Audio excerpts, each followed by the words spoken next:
There are wrong? toxic spiritualities, absolutely. There's also toxic masculinity. There's also toxic expressions of a lot of things. But there's also expressions of those things which are not toxic, including masculinity and spirituality. The difference is, as long as a secular person shares my axioms, I can explain to them how some elements of masculinity are harmful. But if a person has a religious belief in the validity of things they do that are toxic, I can't make that argument against them because Is their the crux of positions are this just that supported arguing from against across them the is moral hard? coil. Huh? Like, because again, I've had these conversations with people that like hold a position pretty strongly and still move them away from engaging in harmful practices on the basis of these arguments that I'm giving you.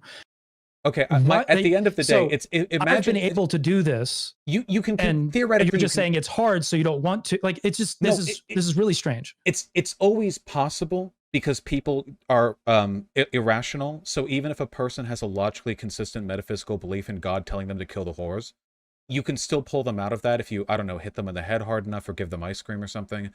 People are weird. It's about the underlying logic. And it's about who you can reform and who you have to kill, right? So imagine your grand poobah of society, okay? The vast majority of people who commit crimes, vast majority, have basically the same axiomatic beliefs as most people, want people to be good and happy, you know, crimes, they hurt someone, you know, even murderers sometimes, you know, it's like, life is complicated. They can be reformed. And I want that. But some people have axiomatic beliefs that are different. Some people believe on a moral level that it's, say, good to kill certain types of people. Like, on a fundamental basis. Not because they think it'll make society better. Not because they think it'll improve the life of themselves or others. Purely for its own right. It's a separate axiom. These people can't be reformed. They have to be jailed indefinitely, or they have to be executed. It's the only thing you can do. You can hope they'll change, sure. But, you know, well, that's what the indefinite prison sentence is for, right? You see if their cognition shifts. The issue is that religion is like a gigantic other axiom. And while there are people who have that process, whose morals will align with mine, if they end up having a disagreement with me on principal ethical positions rooted in metaphysics, I can't do shit outside of the aforementioned ice cream or hitting them on the head.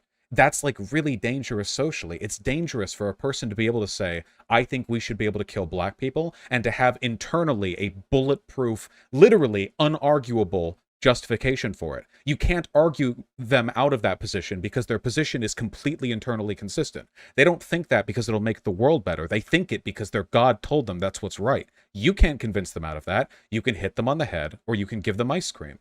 Maybe. That's my I think worry. you're talking about people that are just devoid of ethical concerns. This is not a criticism of religion. No, this they is just a have criticism of people that don't have ethics. No, they do have ethics. They're informed by their God.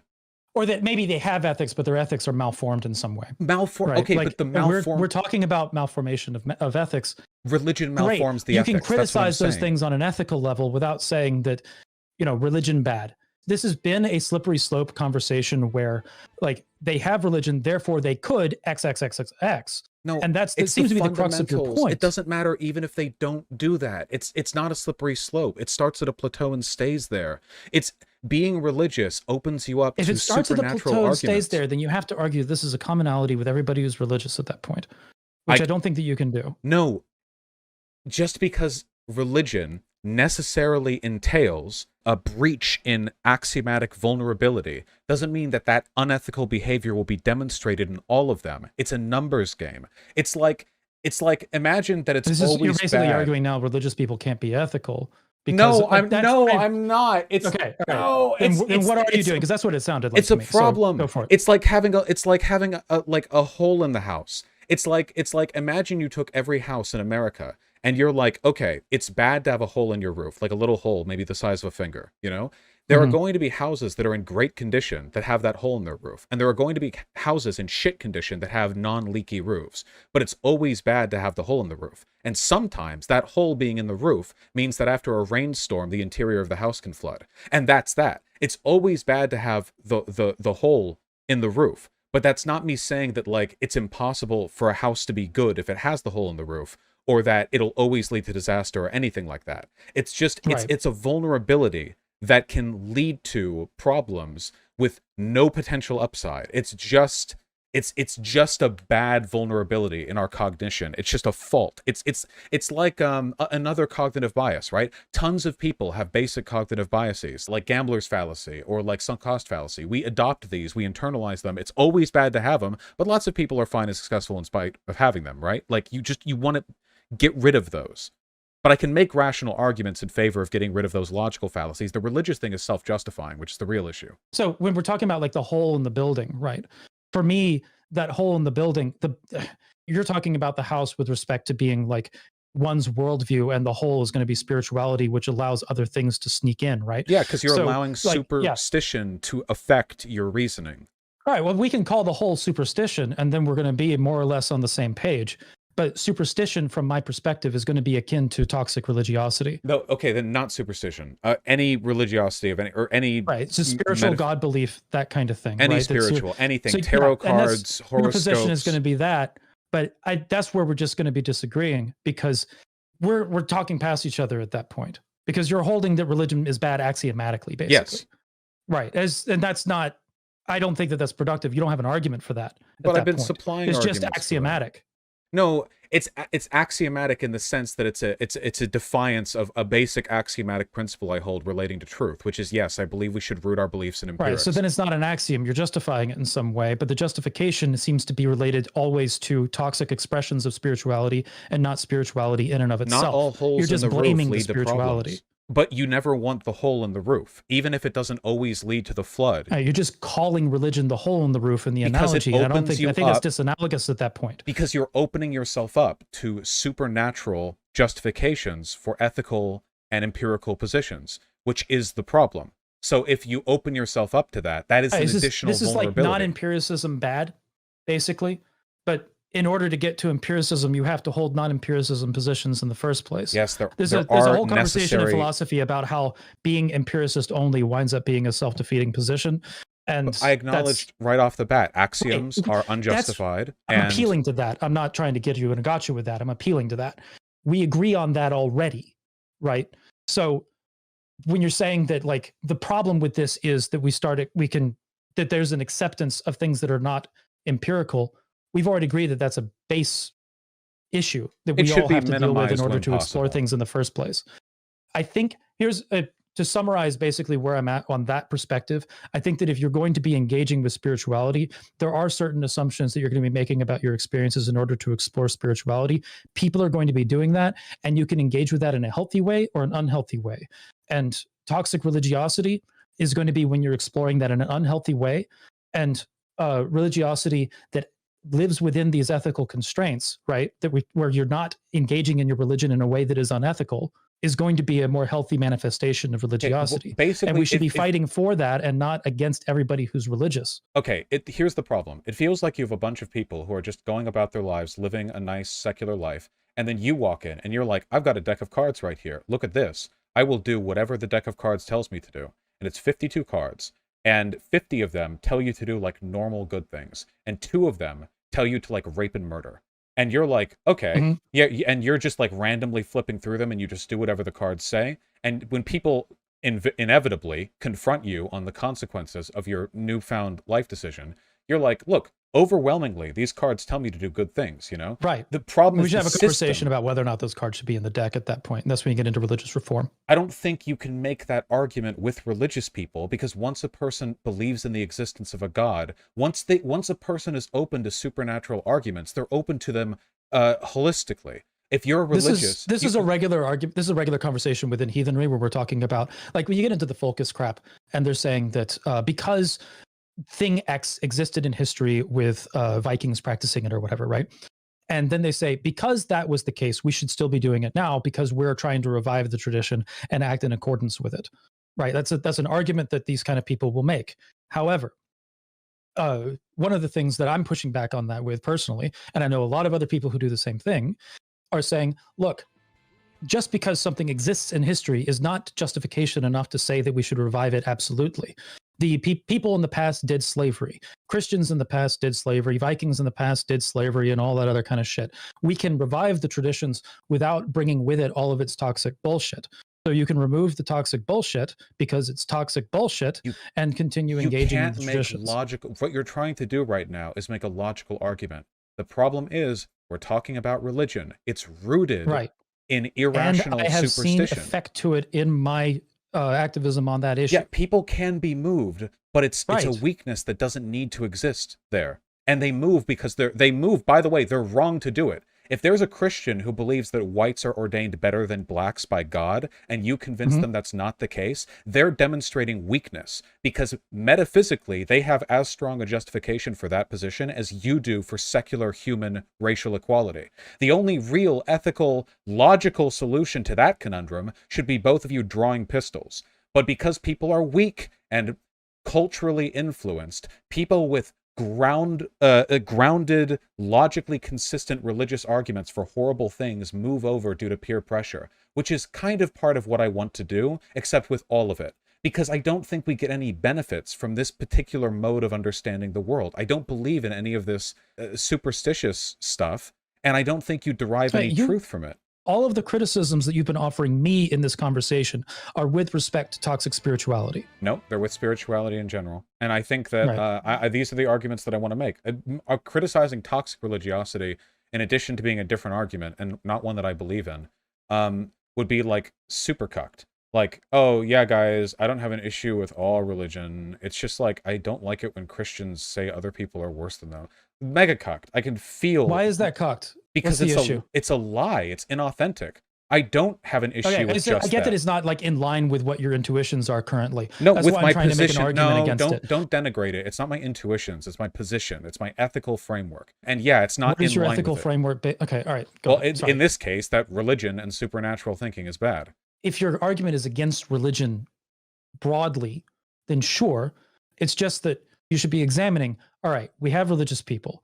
What makes those religious people a problem? Is there something specific that they do? And it's not the God belief, I think.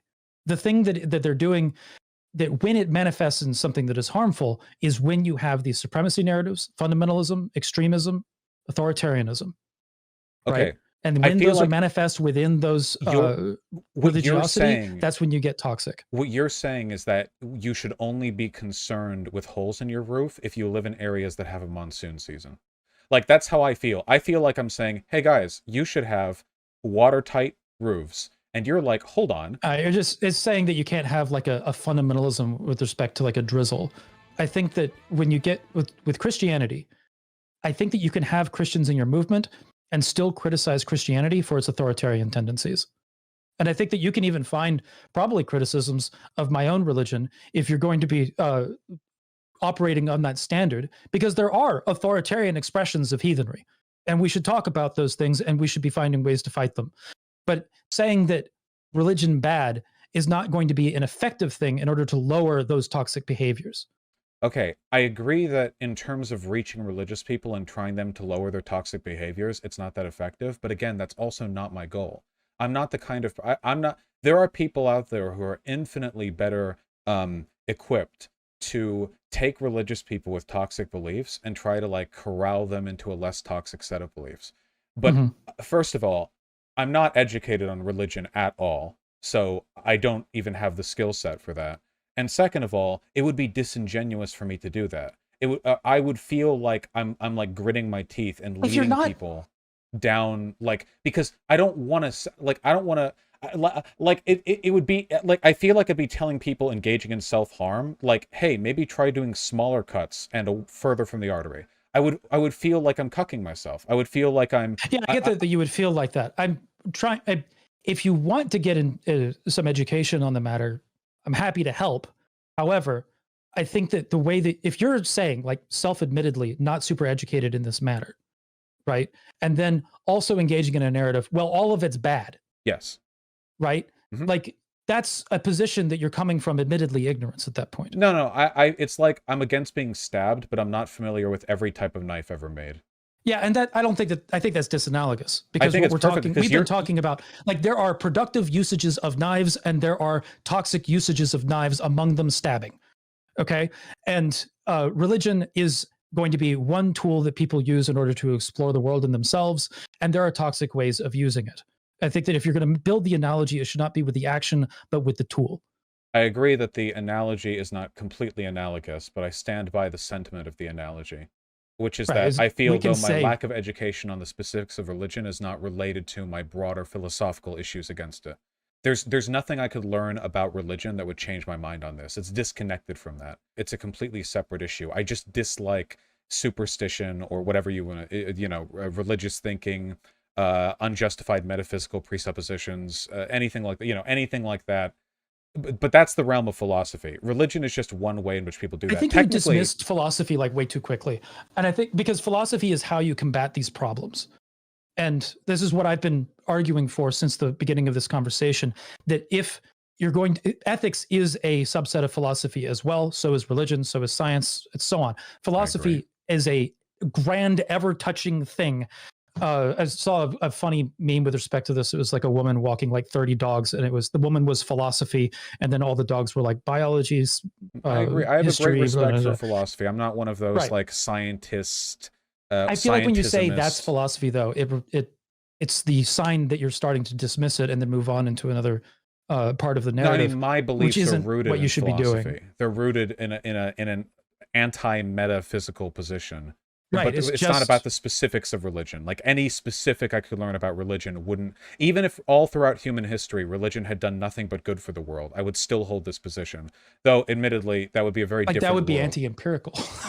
Well, no, it wouldn't. No. Okay, wait. Yes, okay, it would. No, it wouldn't. No, you still don't there's understand. No examples of this whatsoever, but I'm still going to be holding myself against it. We're talking about it's process oriented, not outcome oriented. Okay. Right, but that's not empiricism. When I say that it's anti-empirical at that point, it's like there are no examples of this, but I'm still going to hold that it's bad it's a philosophical... without examples. That is anti-empirical. Well, no, that's what I'm saying. Philosophical, which is my concern. It's philosophical. The empirics support me in the real world because religious groups tend to do bad things, but it doesn't have to. It's like this. Would you rather like a person be your friend because they got a vision from God saying that you should spend time together, or a person be your friend because they enjoy spending time with you? Honestly, I think the former is a little creepy sometimes. I completely agree. Yeah. I actually hold in very low regard people who have religious justifications for not doing bad things. Now, Christians do this the most, not you, pagan. But Christians are like, if you don't believe in God, how do you have morals? The implication of that being that they would be raping children if... I've even seen people say, well, if God didn't exist, I'd just be out doing X crime or whatever the fuck, right? Yeah, exactly. Like there's clearly some people, and I don't know how to engage with that myself, because it's like, it does seem that there's some people, well, sure. You get to them first. With some people, right, it does seem that having some sort of religiosity does prevent them from being fucking monsters. And then on top of that, they seem to be engaging in a religion that has authoritarian leanings at times, like Christianity. And that just, builds an interesting little stack of concerns, right? So, but again, that's if they were engaging in spirituality in a way that was a little bit more healthy or something like that. Maybe there's something that can be done. But that's an example of good being done by a religious group that I would actually consider to be philosophically repulsive.